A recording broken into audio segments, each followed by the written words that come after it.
শুভ দুপুর বন্ধুরা, চলে এসেছি আবারও একটা থার্মোপ্লাস্টিয়া নিয়ে। দেখো আজকের রেজাল্টটা কেমন আসে সেটাই তোমরা দেখবা।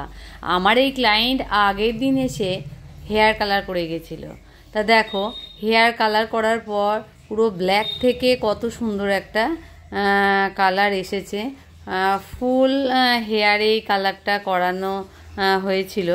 তা দেখো এই হেয়ারের ওপরে এবার আমি থার্মোপ্লাস্টিয়াটা করব।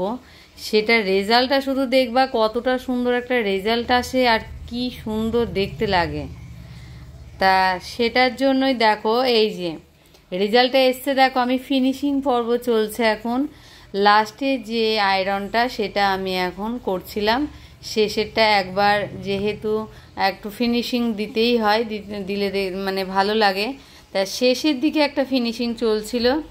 তা দেখো আমি ফুল হেয়ারটা তোমাদের সঙ্গে ফিনিশিং দেওয়ার পরে আমি শেয়ার করব যে কেমন লাগে। দেখো হেয়ারটাকে দেখতে মানে খুবই সুন্দর লাগছিল, যেহেতু কালার হেয়ার।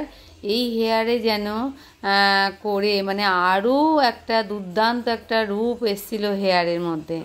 তা দেখো আমার এই ফিনিশিংটা হয়ে যাওয়ার পর আমি ফুল লং হেয়ারে আমি দেখাচ্ছি যে কি সুন্দর একটা রেজাল্ট এসেছিল এবং খুব তাড়াতাড়িও হয়ে গেছিলো আমার এই ক্লায়েন্টের কাজ।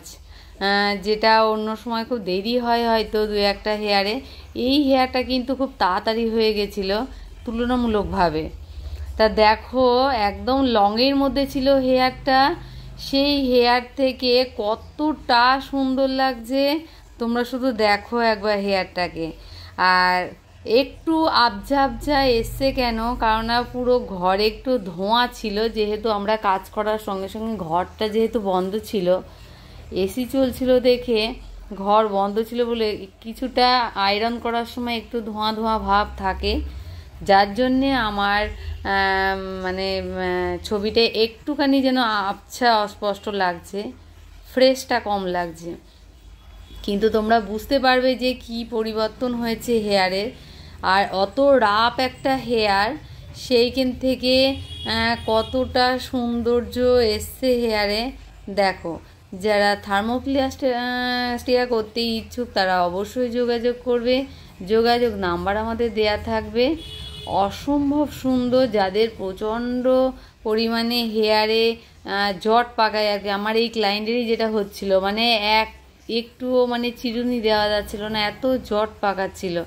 সেই জট যাদের পাকানোর সমস্যা আছে হেয়ারে, তাদের ক্ষেত্রে কিন্তু সত্যি খুব দুর্দান্ত একটা রেজাল্ট পাওয়া যাবে। তা তোমাদের কেমন লাগলো অবশ্যই জানাতে ভুলো না।